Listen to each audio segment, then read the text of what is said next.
Hello everyone, আজ আমরা বানাচ্ছি ডালিয়ার পোলাও। চলো দেখে নিই ডালিয়ার পোলাও বানাতে গেলে কি কি আমাদের লাগবে। আমরা নিয়ে নিয়েছি লাল বাদাম, আর এদিকে নিয়ে নিয়েছি ক্যাপসিকাম আর কাজু, লঙ্কা, আর ছিল বাড়িতে কাঁচা আম, আর অল্প নিয়ে নিয়েছি কারি লিভস, আর নিয়ে নিয়েছি এখানে পাঁপড়। তো এগুলো সব আমাদের লাগবে হলো গিয়ে ডালিয়ার পোলাও বানানোর জন্য। ডালিয়াকে আমরা অল্প ভিজিয়ে রেখে দিয়েছি, 20 to 30 মিনিটস ভিজিয়ে রাখলেও হবে। তারপর এইভাবে করে আমরা জল থেকে উঠিয়ে নিব। ফার্স্টে আমরা ভেজে নিচ্ছি পাঁপড়। পাঁপড়গুলো ভেজে একটা একটা করে রেখে দিব। পাঁপড়টা আমাদের লাগবে লাস্টের দিকে, এটা প্লেট যখন আমরা সার্ভ করব তখন ওইটাকে দেখানোর জন্য, গার্নিশিং এর জন্য।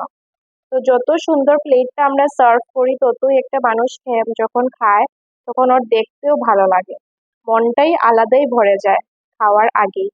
তো এইভাবে করে আমরা আগে পাঁপড়গুলোকে ভেজে নিচ্ছি।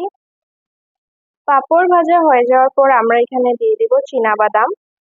তো এই হলো গিয়ে আমাদের পাঁপড় ভাজার শেষ। এখন আমরা দিয়ে দিচ্ছি এখানে শুকনো কড়াইয়ের মধ্যে বাদাম। অল্প অয়েল ইউজ করলে আপনারা করতে পারেন, বা এরকম শুকনো শুকনো ভাজতে পারেন। এইটা ভাজার জন্য আমরা অল্প সামান্য নুন দিয়ে দিব, আর আমরা তারপর অল্প অয়েল ইউজ করেছিলাম ভালো করে ফ্রাই হওয়ার জন্য। আর নুন দিয়ে ভালো করে যত সময় না লাল লাল হয়ে যায় তত সময় ভেজে এইরকম কালার আসার পর আপনারা নামিয়ে নেবেন।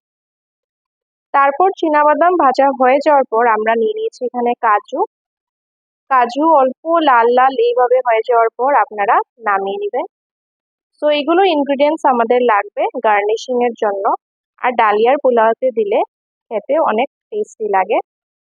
এখন আমরা দিয়ে দিয়েছি লঙ্কা, দিয়ে এখানে ক্যাপসিকাম, আর এখানে দিয়ে দিয়েছি আমরা কাঁচা আম, আর অল্প নুন দিয়ে দিয়েছি, হলুদ গুঁড়ো দিয়ে দিয়েছি, আর লঙ্কার গুঁড়ো দিয়ে দিয়েছি।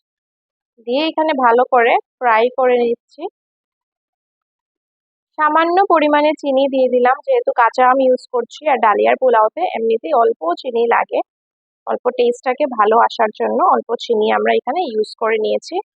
এখানে ভালো করে ফ্রাই হতে দিব। আর এদিকে আমরা বাদাম আর কাজুকে শুকনো করে পেস্ট করে নেব। এদিকে আমাদের পেস্ট হয়ে যাচ্ছে, আর এদিকে আমাদের ফ্রাই হয়ে যাওয়ার পর আমরা ডালিয়াকে এইভাবে করে দিয়ে দিব একের পর এক। ডালিয়া দেওয়ার পর আমরা ভালো করে এখানে মিক্স করব, আর নুন অ্যাড করব, আর অল্প ঘি দিয়ে দিলাম এখানে। দিয়ে এখানে কারি লিভস গুলো দিয়ে দিলাম। কারি লিভস দিলে একটা স্মেল অনেকই ভালো আসে, যাদের পছন্দ আপনারা দিবেন, আর যাদের পছন্দ না আপনারা অ্যাভয়েডও করতে পারেন। আর এখানে যে আমরা মিক্স করে রেখেছিলাম শুকনো শুকনো, ওইগুলো আমরা বাদাম আর কাজুর পেস্টটা এখানে দিয়ে দিয়েছি। আর বাদাম অল্প আমরা ভেজেও রেখেছিলাম, ওইগুলোও দিয়ে দিয়েছি। দিয়ে এখন কাজু দিয়ে দিলাম, দিয়ে ভালো করে মিক্স করে নেব। এক একটা বাইটে কাজু আর বাদাম যখন আসে তখন অনেকই ভালো লাগে। আর পাঁপড় এইভাবে করে আমরা গার্নিশিং টাইপের জন্য ইউজ করে নিচ্ছি।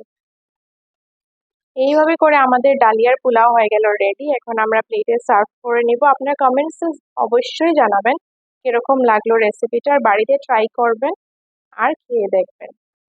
সো ভিডিওটা ভালো লাগলে লাইক, শেয়ার আর চ্যানেলটাকে সাবস্ক্রাইব করে দিবেন। Thank you for watching. আবারও দেখা হচ্ছে নেক্সট ব্লগে।